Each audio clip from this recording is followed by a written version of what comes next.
Demi melunasi utang orang tua angkatku, aku rela menikah dengan duda kaya anak dua, tempat mereka bekerja. Aku Dara. Usiaku 27 tahun, dan hidupku sejak kecil tak pernah jauh dari jarum dan benang. Sebagai seorang penjahit rumahan, aku menghabiskan hari-hariku di ruang tamu kecil, yang juga berfungsi sebagai bengkel jahit. Rumah ini adalah tempat tinggalku bersama Bu Ratih dan Pak Kusumo, pasangan tua yang telah membesarkanku sejak orang tuaku meninggal dunia saat aku masih kecil. Aku bukan anak kandung mereka, hanya seorang anak angkat yang mereka rawat dengan kasih sayang meski hidup mereka sendiri serba kekurangan. Bu Ratih adalah wanita paruh baya yang sabar dan lembut. Ia selalu menyisihkan sedikit uang untuk membelikanku teh manis di sore hari, meskipun aku tahu betapa sulitnya ia mengumpulkan rupiah demi rupiah. Sedangkan Pak Kusumo, suaminya, adalah seorang petani sederhana yang bekerja keras setiap hari di sawah milik Pak Irwan, seorang duda kaya yang memiliki tanah luas di desa kami. Setiap pagi, Pak Kusumo pergi ke sawah, membawa cangkul dan topi bambunya, sementara Bu Ratih membersihkan halaman rumah atau mencuci pakaian tetangga untuk menambah penghasilan keluarga.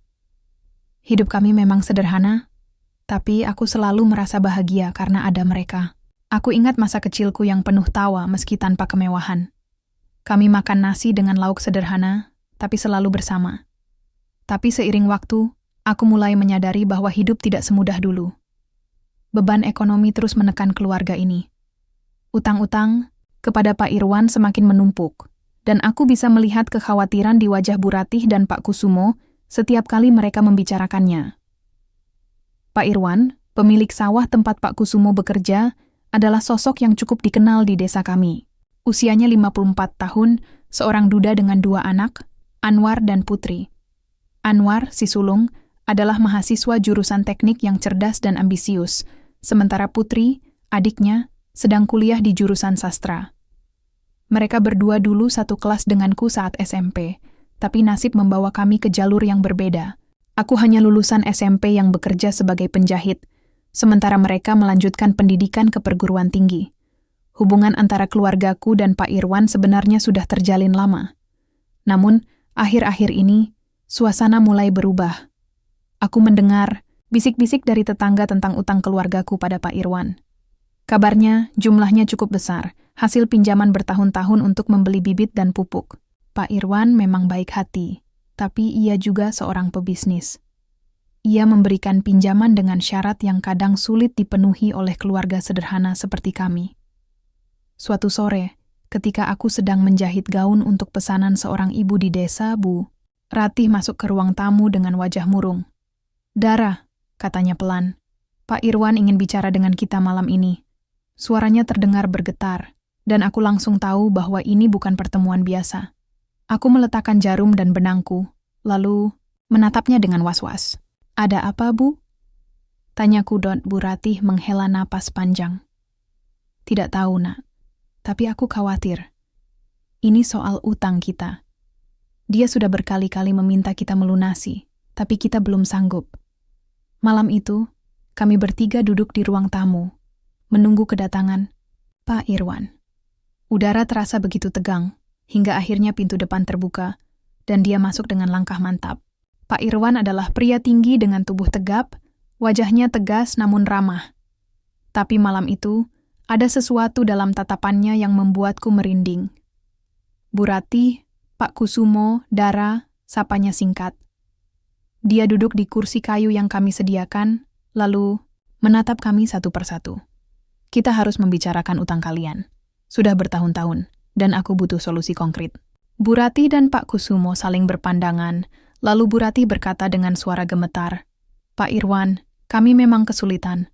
Mohon beri kami waktu lagi." Pak Irwan menggeleng pelan. "Waktu sudah habis. Aku punya solusi lain, tapi ini akan mengubah banyak hal." Dia berhenti sejenak, lalu melanjutkan. "Kalau Dara mau menikah denganku, semua utang kalian lunas. Selain itu, aku akan memberikan sawah baru untuk kalian kerjakan." Ruang tamu tiba-tiba terasa sesak.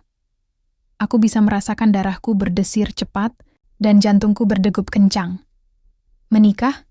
Dengan Pak Irwan?" Aku tak pernah membayangkan hal semacam ini. Tapi aku juga tahu, ini adalah satu-satunya cara untuk melunasi utang keluarga yang telah berlangsung lama.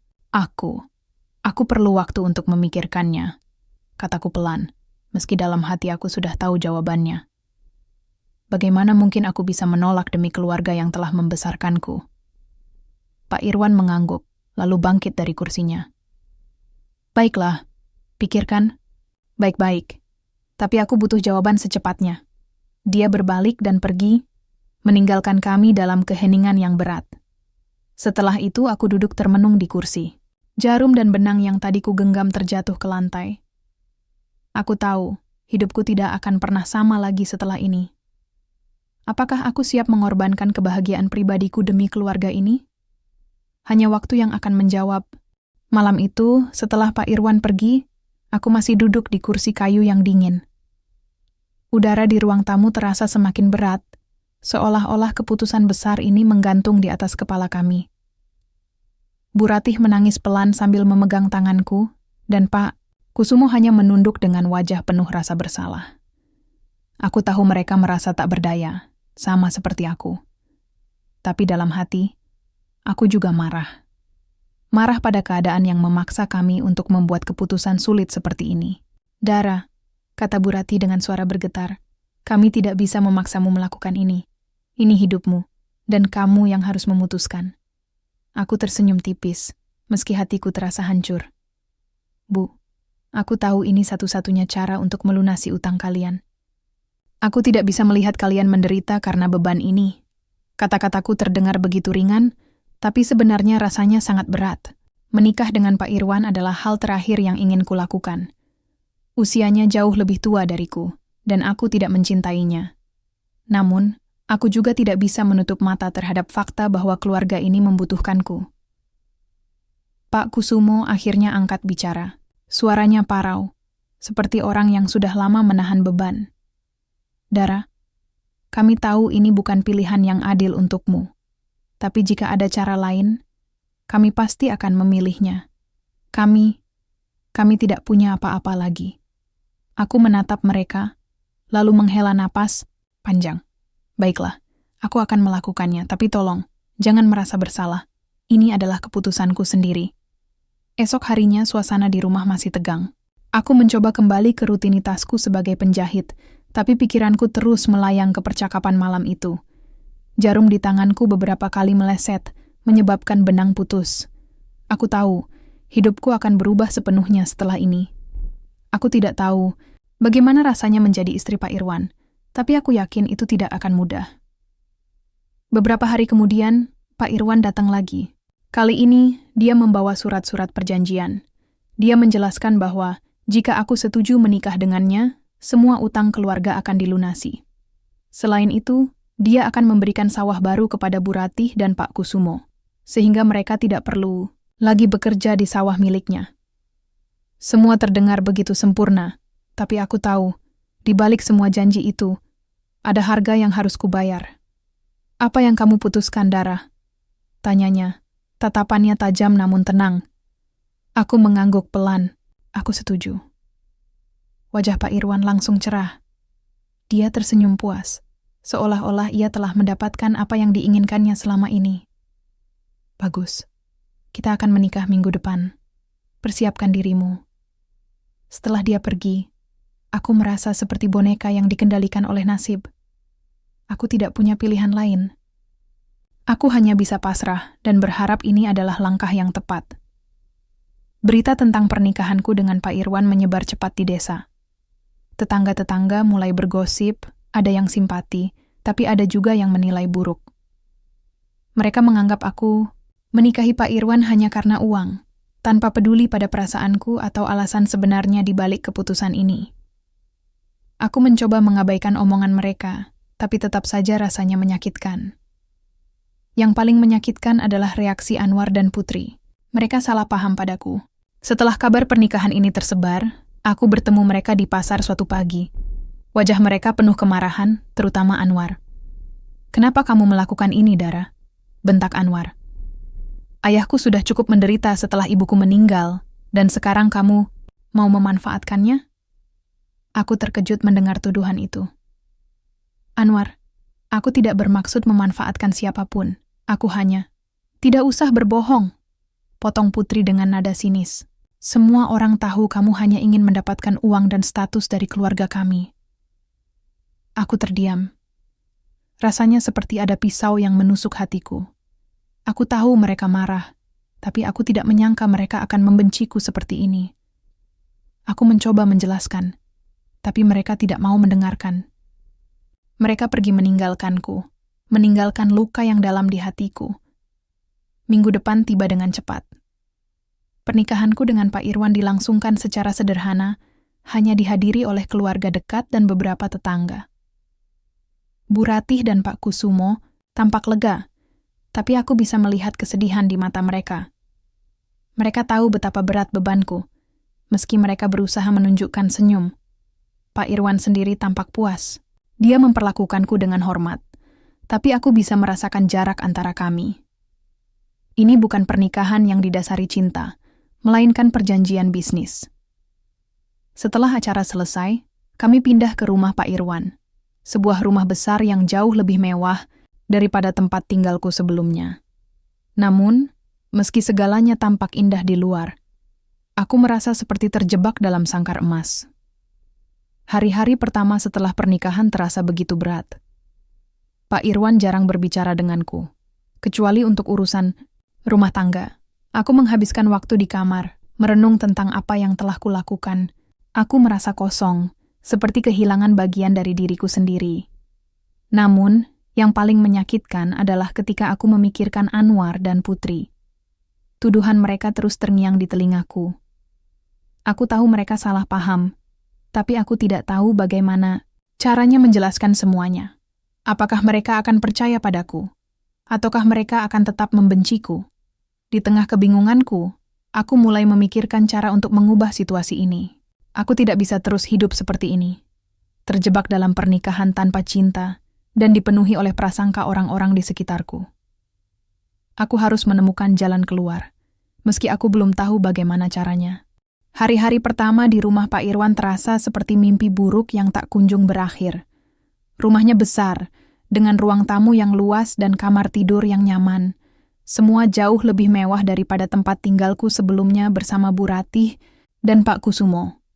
Namun, meski segalanya tampak indah di luar, aku merasa seperti hidup dalam penjara.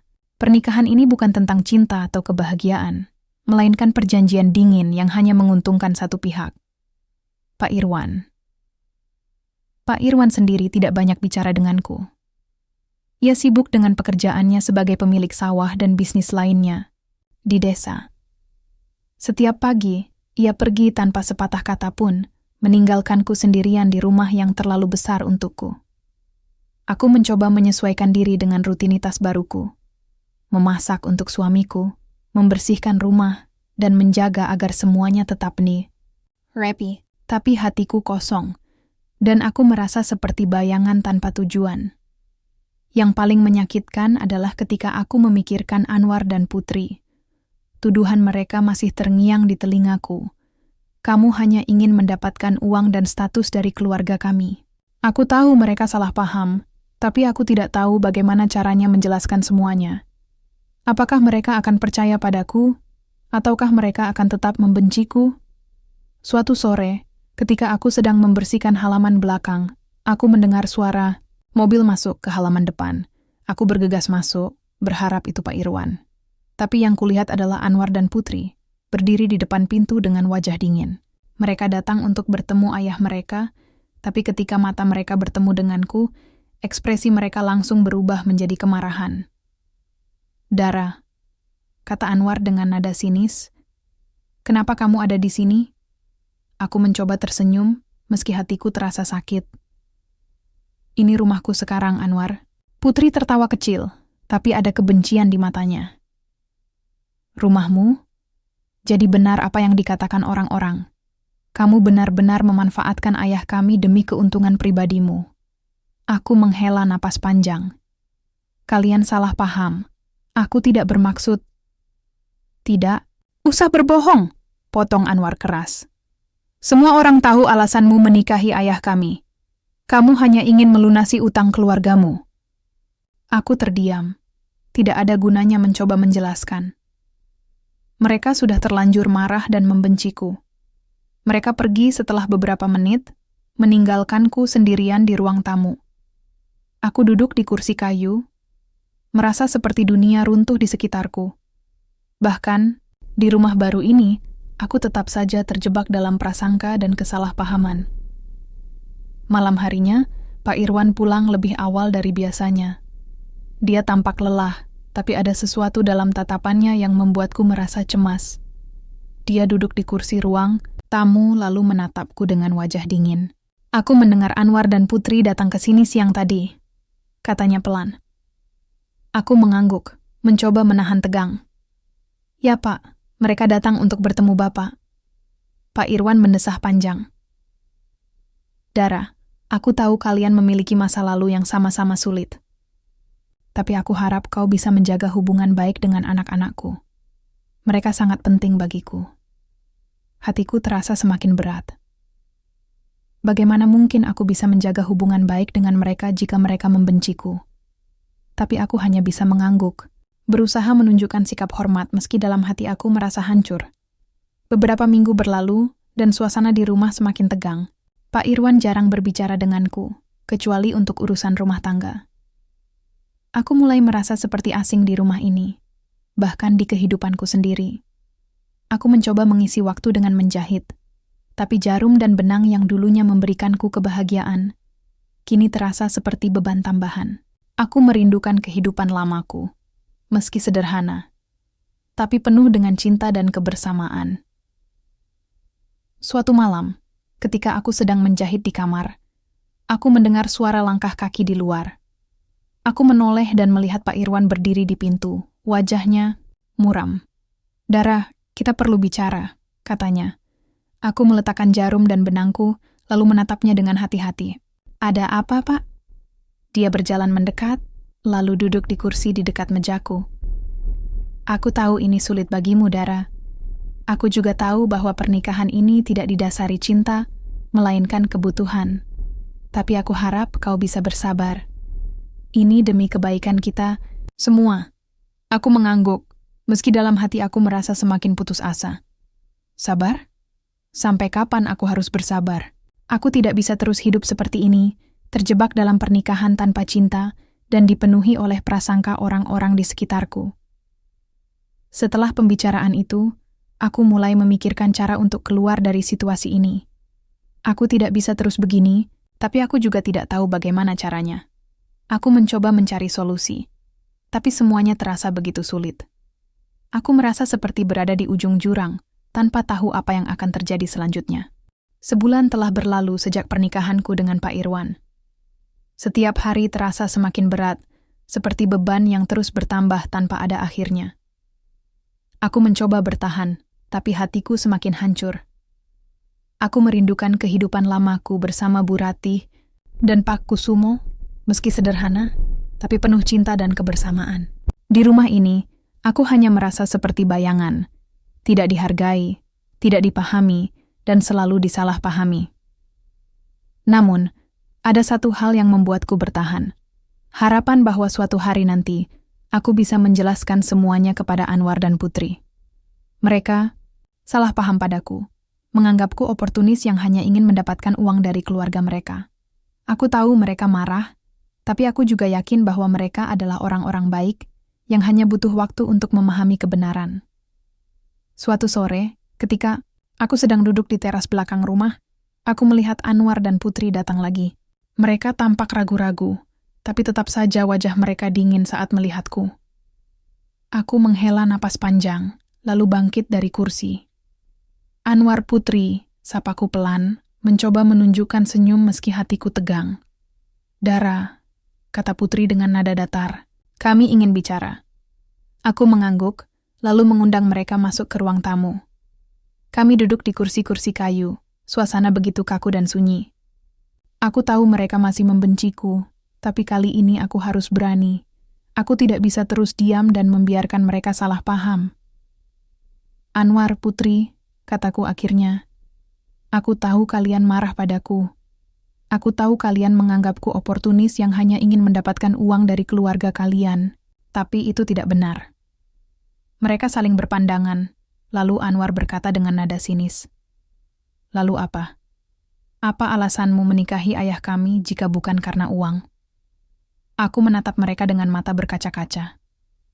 Aku menikahi ayah kalian karena utang keluargaku pada Pak Irwan. Bu Ratih dan Pak Kusumo sudah lama membesarkanku, dan mereka memiliki utang besar kepada Pak Irwan. Jika aku tidak menikahinya, mereka akan kehilangan sawah tempat mereka bekerja. Aku tidak punya pilihan lain. Ini demi menyelamatkan mereka. Putri menatapku dengan ekspresi bingung. Jadi, kamu melakukan ini karena mereka? Aku mengangguk. Ya. Aku tidak peduli tentang uang atau status. Aku hanya ingin membantu keluarga yang telah membesarkanku. Aku tahu ini sulit dipahami, tapi itulah kenyataannya. Anwar terdiam sejenak, lalu berkata dengan nada lebih tenang. Kenapa kau tidak memberitahu kami sejak awal? Aku tidak punya kesempatan, jawabku pelan. Kalian langsung membenciku sebelum sempat mendengar penjelasanku. Mereka saling berpandangan. Lagi, kali ini dengan ekspresi yang berbeda. Ada rasa bersalah di mata mereka, meski mereka mencoba menyembunyikannya. Akhirnya, Putri berkata, "Maafkan kami, Dara. Kami salah paham." Hatiku terasa lega mendengar kata-kata itu. Selama ini, aku merasa seperti beban di pundak mereka. Tapi sekarang aku tahu bahwa mereka mau mendengarkan dan memahami. "Terima kasih," kataku pelan, mencoba menahan air mata. Setelah percakapan itu, hubungan kami mulai membaik. Anwar dan Putri mulai memperlakukanku dengan lebih baik, meski masih ada jarak antara kami. Mereka bahkan mulai sering datang ke rumah untuk mengobrol denganku. Kami berbicara tentang banyak hal, tentang masa lalu kami di SMP, tentang mimpi-mimpi kami, dan tentang bagaimana hidup ini kadang sulit dipahami. Suatu malam, setelah Putri dan Anwar pulang, aku duduk di teras belakang rumah, merenung. Aku merasa lega karena akhirnya mereka memahami kebenarannya. Tapi di sisi lain, aku juga tahu bahwa aku tidak bisa terus begini. Pernikahan ini bukanlah sesuatu yang bisa kujalani seumur hidup. Aku harus menemukan cara untuk keluar dari situasi ini. Keesokan harinya, Anwar dan Putri datang lagi. Kali ini, mereka membawa rencana. "Dara," kata Anwar dengan nada serius. "Kami ingin membantumu keluar dari pernikahan ini." Aku terkejut mendengar kata-kata itu. "Apa maksudmu?" Putri menjelaskan. "Kami tahu kau tidak bahagia, dan kami juga tahu bahwa pernikahan ini hanya akan merusak hubungan ayah kami denganmu. Kami ingin membantumu agar ayah menceraikanmu." Aku menatap mereka dengan mata melebar. "Tapi bagaimana caranya? Pak Irwan tidak akan mudah menceraikanku." Anwar tersenyum tipis. "Kami punya ide. Kami akan membuat drama yang akan membuat ayah marah padamu. Jika dia marah, dia pasti akan menceraikanmu." Aku ragu. "Apakah ini benar-benar akan berhasil?" Putri mengangguk. "Kita harus mencobanya. Lagi pula, setelah perceraian, utang Bu Ratih dan Pak Kusumo akan lunas, dan mereka akan mendapatkan sawah baru. Semua akan kembali normal." Aku merenung sejenak, lalu mengangguk. "Baiklah, aku percaya padamu." Beberapa hari kemudian, rencana pertama dimulai. Anwar dan Putri mengatur skenario di mana aku sengaja menampar Putri hingga dia pura-pura kesakitan. Drama ini dilakukan di depan Pak Irwan, yang langsung marah besar. "Kenapa kamu melakukan ini?" bentaknya padaku. Aku hanya menunduk, mencoba menahan tangis. "Maafkan aku, Pak. Aku tidak sengaja." Pak Irwan tidak puas dengan jawabanku. Dia meninggalkan ruangan dengan wajah murka, dan aku bisa melihat amarah di matanya. Rencana pertama berhasil, tapi aku tahu ini baru permulaan. Malam itu, aku duduk di kamar, merenung. Aku merasa bersalah karena harus berbohong dan memainkan drama ini. Tapi aku juga tahu bahwa ini adalah satu-satunya cara untuk keluar dari pernikahan ini. Aku hanya berharap semuanya akan berakhir dengan baik. Setelah drama pertama yang melibatkan penamparan terhadap Putri, Suasana di rumah semakin tegang. Pak Irwan tampak marah besar dan mulai menjaga jarak denganku. Aku merasa lega karena rencana ini berjalan sesuai harapan. Tapi di sisi lain, aku juga merasa bersalah karena harus membohongi suamiku sendiri. Setiap kali aku melihat wajahnya yang murka, hatiku terasa seperti dipenuhi batu. Namun, aku tahu bahwa ini adalah satu-satunya cara untuk keluar dari pernikahan ini. Aku tidak bisa terus hidup dalam situasi yang penuh tekanan dan prasangka. Aku hanya ingin kembali ke kehidupan lamaku, meski sederhana, tapi penuh dengan cinta dan kebahagiaan. Oleh karena itu, aku memutuskan untuk melanjutkan rencana ini bersama Anwar dan Putri. Suatu pagi, ketika aku sedang membersihkan ruang tamu, Putri datang ke rumah. Dia menemukanku di dapur, lalu berbisik pelan. "Dara, kita harus segera melanjutkan rencana berikutnya." Aku mengangguk, mencoba menenangkan diri. "Apa yang harus kita lakukan?"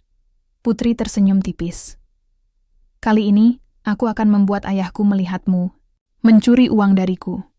Jika dia melihat itu, dia pasti akan benar-benar marah padamu." Hatiku berdebar-debar mendengar rencana ini. Mencuri? Itu terdengar begitu ekstrim. Tapi aku tahu bahwa ini adalah bagian dari skenario yang harus kulakukan. Aku hanya bisa mengangguk. Mencoba menunjukkan rasa percaya meski dalam hati aku merasa takut.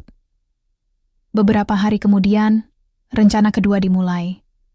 Putri sengaja meninggalkan dompetnya di atas meja ruang tamu, lalu berpura-pura lupa membawanya. Ketika Pak Irwan sedang berada di dapur, aku mengambil dompet itu dan memasukkannya ke dalam tas kecil milikku. Kulakukan ini dengan hati-hati, memastikan bahwa Pak Irwan melihat gerak-geriku dari sudut matanya.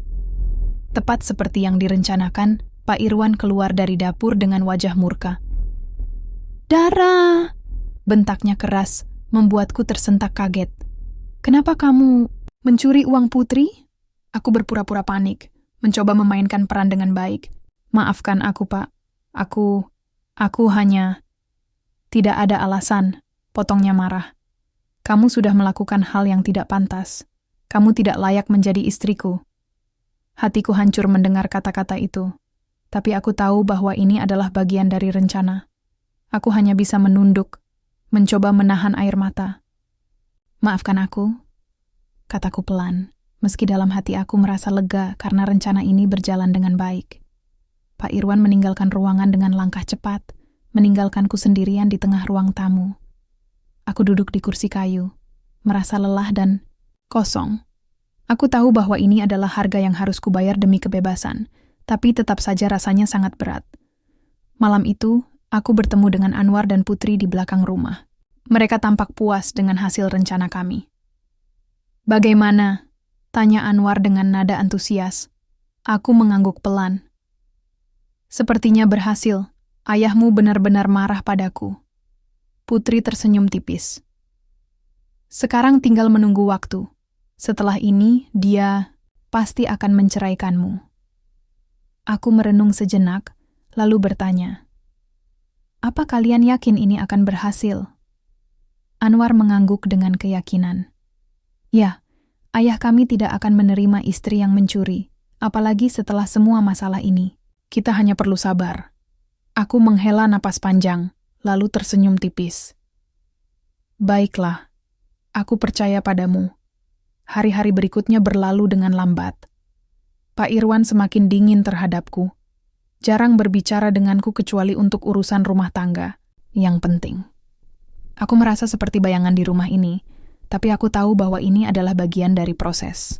Aku hanya bisa menunggu dengan sabar sampai rencana ini mencapai puncaknya.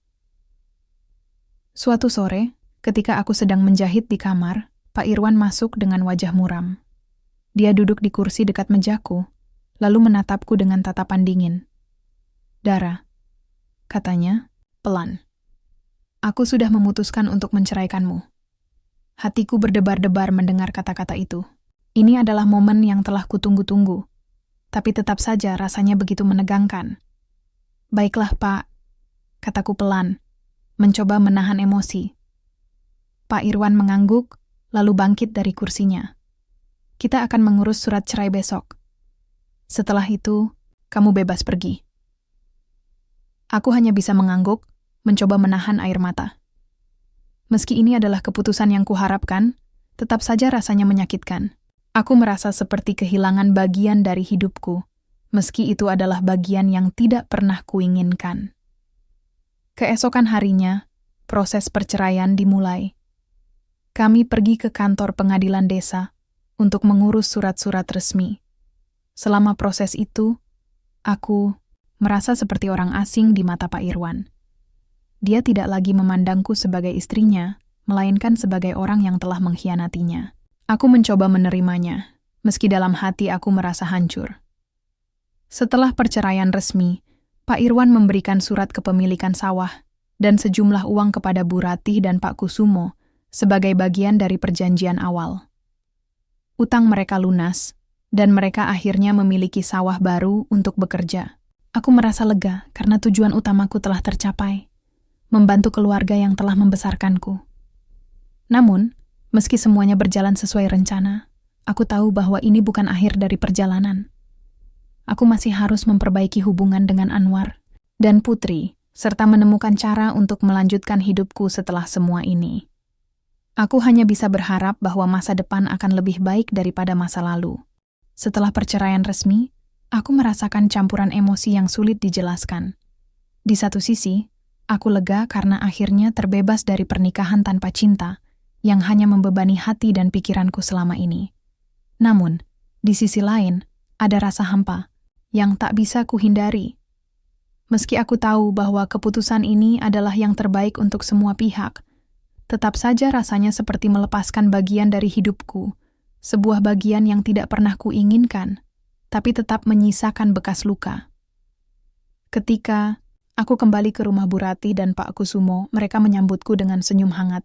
Mereka sudah mendengar kabar tentang perceraian itu, meskipun mereka tidak tahu detail rencana yang telah kami susun bersama Anwar dan Putri. Aku memilih untuk tidak memberitahu mereka sepenuhnya. Aku hanya berkata, "Semua sudah berakhir, Bu, Pak. Utang kita lunas, dan kita punya sawah baru untuk bekerja." Bu Ratih menangis pelan, lalu memelukku erat. "Terima kasih, Dara. Kamu sudah berkorban begitu banyak untuk kami." Aku tersenyum tipis, mencoba menenangkan diri. "Ini demi keluarga. Kita, Bu, aku hanya ingin kalian bahagia." Namun, meski aku mencoba untuk tegar, dalam hatiku, aku merasa seperti seorang prajurit yang baru saja pulang dari medan perang. Luka-luka mungkin sembuh, tapi kenangan tentang pertempuran itu masih membekas. Beberapa hari kemudian, Anwar dan Putri datang menemui kami di rumah. Mereka tampak lebih ceria daripada biasanya, seolah-olah beban besar telah terangkat dari pundak mereka. Kami duduk di ruang tamu, suasana penuh dengan rasa saling pengertian yang mulai tumbuh di antara kami. "Bagaimana perasaanmu sekarang, Dara?" tanya Putri dengan nada lembut. Aku menghela napas panjang. Aku merasa lega, tapi juga kosong. Ini bukan hal yang mudah untuk dilalui. Anwar mengangguk, lalu berkata, "Kami tahu itu. Tapi setidaknya, semua sudah berakhir sekarang. Dan kami benar-benar minta maaf atas semua kesalahpahaman yang terjadi sebelumnya." Aku tersenyum tipis. "Tidak apa-apa. Kita semua sudah melalui masa-masa sulit. Yang penting sekarang adalah kita bisa saling memahami." Mereka mengangguk, lalu Putri melanjutkan. "Ayah kami, dia marah besar saat mengetahui semua ini. Dia merasa direndahkan oleh keluarganya sendiri." Hatiku sedikit terganggu mendengar kata-kata itu.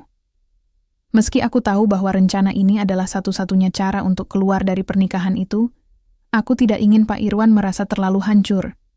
Aku hanya ingin kebebasan, bukan balas dendam. "Apa yang akan kalian lakukan sekarang?" tanyaku pelan. Anwar menjawab dengan nada serius. "Kami akan mencoba memperbaiki hubungan dengannya. Tapi kami juga tahu bahwa ini adalah awal yang baru bagi kita semua." Suatu sore, ketika aku sedang menjahit di ruang tamu, aku mendengar suara mobil masuk ke halaman depan. Aku menoleh, dan ternyata itu Pak Irwan. Hatiku langsung berdebar-debar. Apa yang dia inginkan? Apakah dia tahu tentang rencana kami? Pak Irwan masuk ke rumah dengan wajah muram. Dia tidak bicara apa-apa, hanya menyerahkan amplop kepada Bu Ratih dan Pak Kusumo. Ini surat kepemilikan sawah dan uang yang kujanjikan. Katanya singkat, Bu Ratih dan Pak Kusumo menerima amplop itu dengan rasa hormat, meski wajah mereka tampak tegang. Setelah itu, Pak Irwan menatapku dengan tatapan dingin. Dara, aku harap kamu puas dengan semua ini. Aku menunduk, mencoba menahan air mata. Maafkan aku, Pak. Aku hanya ingin... Tidak usah berbicara lagi, potongnya keras. Aku sudah cukup malu dengan semua ini. Dia meninggalkan rumah dengan langkah cepat, meninggalkan kami dalam keheningan yang berat. Aku merasa seperti telah memenangkan pertempuran, tapi kehilangan sesuatu yang lebih besar, rasa hormat dan kepercayaan. Malam itu, aku duduk di teras belakang rumah, merenung. Aku merasa lega karena utang keluarga telah lunas, dan kami akhirnya memiliki sawah baru untuk bekerja. Tapi aku juga merasa bersalah karena harus menggunakan cara-cara seperti ini untuk mendapatkan kebebasan. Apakah ini benar-benar harga yang harus kubayar? Anwar dan Putri datang menemuiku. Mereka duduk di kursi di sampingku, lalu Putri berkata, Dara, kami tahu ini tidak mudah untukmu, tapi setidaknya sekarang kita bisa memulai hidup baru. Aku mengangguk pelan. Ya, aku hanya berharap semuanya akan baik-baik saja. Anwar tersenyum tipis. Akan baik-baik saja. Kita semua sudah belajar dari pengalaman ini, dan kita akan lebih kuat ke depannya. Aku tersenyum, mencoba menenangkan diri. Mungkin mereka benar. Mungkin ini adalah awal yang baru bagi kita semua. Bagiku, bagi Anwar dan Putri, dan bagi Bu Ratih serta Pak Kusumo. Meski ada luka, aku tahu bahwa waktu akan menyembuhkannya. Beberapa minggu setelah perceraian resmi, hidupku mulai menemukan ritme baru. Aku kembali ke kehidupan lamaku bersama Bu Ratih dan Pak Kusumo, meski kali ini dengan beban yang jauh lebih ringan di pundak. Utang mereka telah lunas, dan kami sekarang memiliki sawah untuk bekerja. Setiap pagi, aku bangun lebih awal, membantu mereka di sawah sebelum kembali ke rumah untuk menjahit pesanan tetangga. Meski pekerjaan itu sederhana, aku merasa lebih bahagia daripada saat-saat ketika aku tinggal di rumah besar Pak Irwan. Namun, meski segalanya tampak membaik, ada bagian dari diriku yang masih terasa kosong. Aku sering berpikir tentang semua yang telah kulalui, keputusan sulit yang kubuat, pengorbanan yang kuberikan, dan cara-cara yang harus kuambil demi mencapai kebebasan. Kadang-kadang, aku bertanya-tanya apakah ini benar-benar akhir dari perjalanan, atau hanya langkah lain menuju sesuatu yang baru. Suatu sore, ketika aku sedang menjahit di ruang tamu, Anwar dan Putri datang berkunjung. Mereka tampak lebih ceria daripada biasanya, dan wajah mereka penuh dengan semangat. Dara, kata Anwar dengan nada riang, kami punya kabar baik. Aku meletakkan jarum dan benangku, lalu menatap mereka dengan rasa penasaran. Kabar baik apa? Putri tersenyum lebar. Ayah kami akhirnya mulai menerima semuanya. Dia tidak lagi marah padamu, meski dia masih butuh waktu untuk benar-benar memaafkan. Hatiku terasa lega mendengar kata-kata itu. Meski aku tahu bahwa hubungan antara aku dan Pak Irwan tidak akan pernah seperti dulu lagi, setidaknya aku merasa bahwa tidak ada lagi dendam yang menggantung di udara. Terima kasih sudah memberitahuku, kataku pelan, mencoba menahan senyum. Anwar melanjutkan. Selain itu, kami juga ingin mengucapkan terima kasih padamu, Dara. Kamu telah membantu keluarga kami melewati masa-masa sulit ini. Kami merasa bersalah karena sempat salah paham padamu. Aku menggeleng pelan. Tidak apa-apa. Kita semua sudah belajar dari pengalaman ini. Yang penting sekarang adalah kita bisa saling memahami dan melanjutkan hidup. Mereka mengangguk, lalu Putri berkata, kami juga ingin memastikan bahwa kamu tidak sendirian. Jika ada sesuatu yang kamu butuhkan, kami selalu ada untukmu. Aku tersenyum, merasa ada kehangatan yang tumbuh di hatiku. Terima kasih Anwar Putri. Kalian adalah teman-teman yang sangat berharga. Beberapa hari kemudian, aku memutuskan untuk mengunjungi sawah baru milik Bu Ratih dan Pak Kusumo. Udara sore begitu segar, dan angin sepoi-sepoi membuatku merasa damai. Aku melihat Bu Ratih dan Pak Kusumo bekerja keras di sawah. Wajah mereka dipenuhi oleh keringat tapi juga senyum. Ini adalah pertama kalinya mereka memiliki tanah mereka sendiri, dan aku bisa melihat kebahagiaan di mata mereka. Bu, Pak, panggilku, pelan ketika aku mendekat. Apa aku bisa membantu? Bu Rati menoleh, lalu tersenyum hangat. Tentu saja, Nak. Datanglah ke sini. Aku bergabung dengan mereka, membantu membersihkan gulma dan menyiram tanaman. Sementara itu, Pak Kusumo bercerita tentang rencana mereka untuk panen pertama nanti. Ini akan menjadi hasil kerja keras kita semua, katanya dengan nada penuh harapan. Aku tersenyum, merasa seperti bagian dari sebuah keluarga yang utuh lagi. Selama ini, aku selalu merasa seperti orang asing di mata banyak orang. Dituduh sebagai oportunis, dianggap sebagai ancaman bagi keluarga Irwan, bahkan dianggap rendah karena latar belakang pendidikanku. Tapi di sini, di tengah sawah ini, aku merasa seperti diriku yang sebenarnya. Seorang wanita sederhana yang bekerja keras untuk orang-orang yang ia cintai. Malam itu, setelah seharian bekerja di sawah, aku duduk di teras belakang rumah, merenung. Langit malam dipenuhi bintang-bintang yang berkilauan, dan suara jangkrik mengiringi keheningan malam.